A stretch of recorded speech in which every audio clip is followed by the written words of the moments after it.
What if we told you there was a weapon that could create radioactive tsunamis? We know most of you wouldn't believe us if we told you.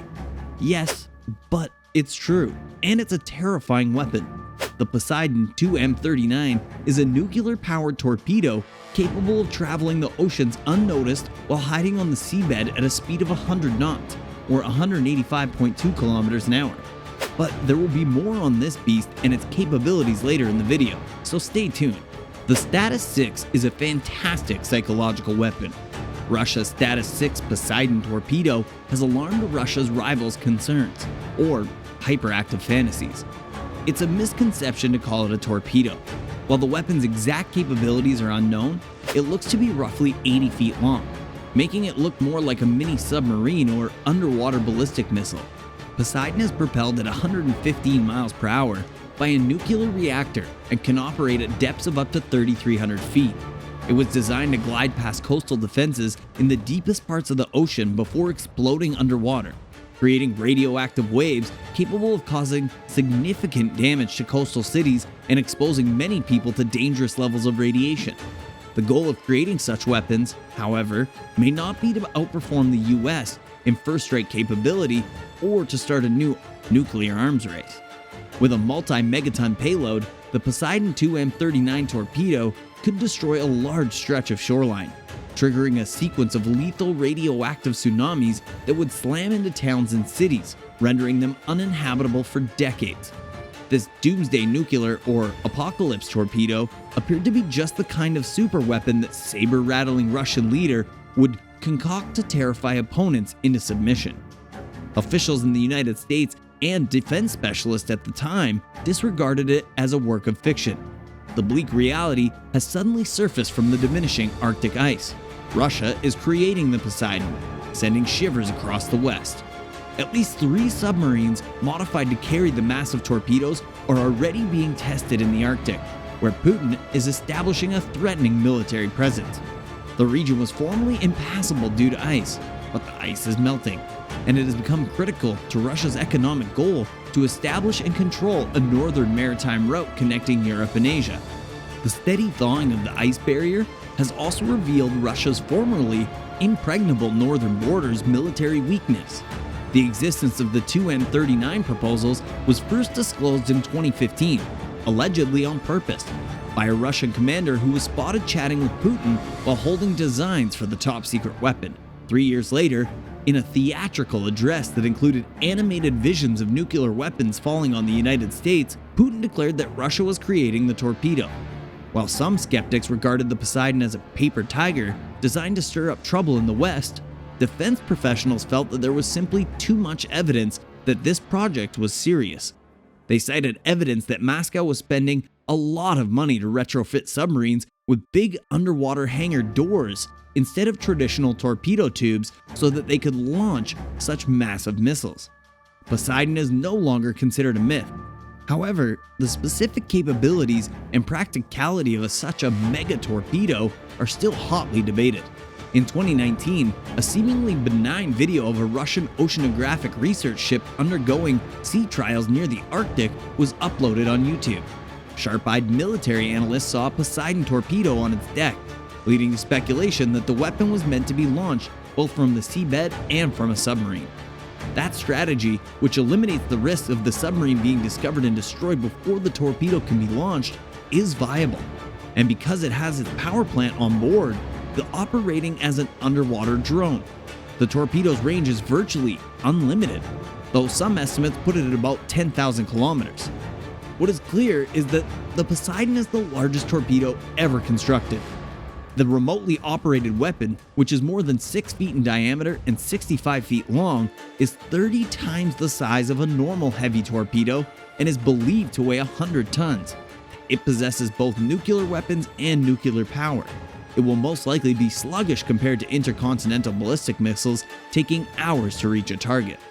It claims that a pump propelled by a jet of water may reach speeds of up to 80 miles per hour. Russian claims put its speed at more than 120 miles per hour underwater, but that has Western experts skeptical, claiming that the technology required for this speed would make the torpedo so noisy that it would be identifiable. And it is the weapon's detectability, or lack thereof, that is the key to its terrible potential. Because it hugs the seabed to avoid missile defenses, it has the benefit of total stealth. According to Russian authorities, the torpedo is nearly unstoppable. And then there's the issue of its city pulverizing potential once it reaches its destination.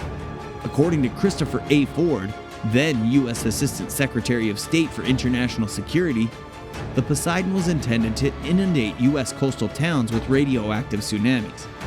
The Van Dorn effect, a scientific phenomenon in which gigantic waves break while still far out at sea, is well known, and the notion of a giant nuclear torpedo capable of producing such waves was researched by the US as far back as the Cold War. However, research conducted by the United States Navy in the 1950s and 1960s determined that much of the energy contained in a megawave is squandered when it breaks on the continental shelf before reaching land, making them less than ideal weapons. However, the Poseidon was previously reported to be equipped with a 100 megaton warhead, making it even more powerful than the Soviets' Tsar Bomba, the most powerful nuclear weapon ever tested. With that type of warhead, the explosion might generate a massive wave miles away, meaning the Poseidon wouldn't even have to approach near to a target city to destroy it. While Russian statements regarding Poseidon change all the time, Western defensive leaders believe that anything that can launch a nuclear assault without being detected by missile defense system is a major concern. Russia is planning to outfit its northern fleet with 30 Poseidon torpedoes.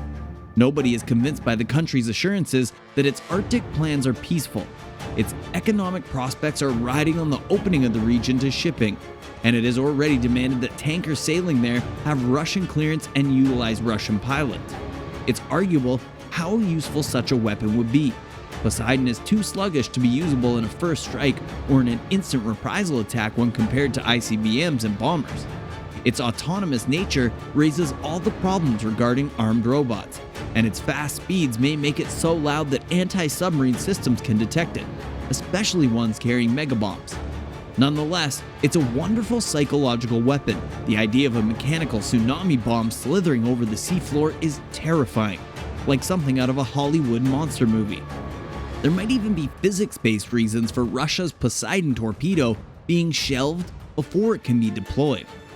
Blast and heat impacts are the most damaging consequences of weapons detonated in the atmosphere, stated Fetter of conventional nuclear weapon detonations. The blast damages structures, and the heat impacts can generate flames and a firestorm, which causes the majority of the damages. These impacts would not occur with Poseidon, unlike with a regular nuclear bomb. Most of the energy is wasted when you detonate a bomb underwater to produce a wave, Fetter stated. Only a small portion of a wave is generated. People living along the shoreline closest to the underwater detonation, of course, may be in danger. However, the detonation of this weapon delivered by water would inflict no more harm than the detonation of weapons now on the market. This is a different manner of delivering weaponry, but it's not more damaging, Fetter said. Given this, it appears that there are still plenty of chances to avoid nuclear war by a large margin. But let's just assume it works. Every werewolf, on the other hand, has a silver bullet ready to slay it in the heart.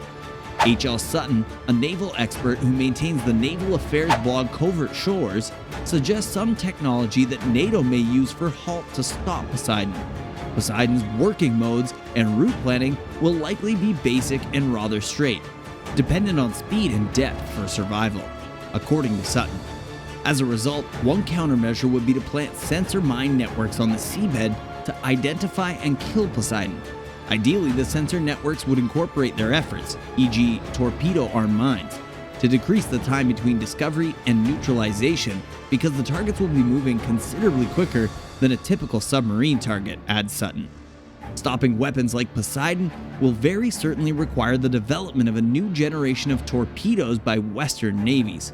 However, in this battle for military supremacy, Russia appears to have cemented its position as a military titan and superpower. And with the new developments on the horizon, the sky is the limit. So, how do you feel about Poseidon? Let us know what you think in the comment area. Thanks for watching, and I'll see you in the next video.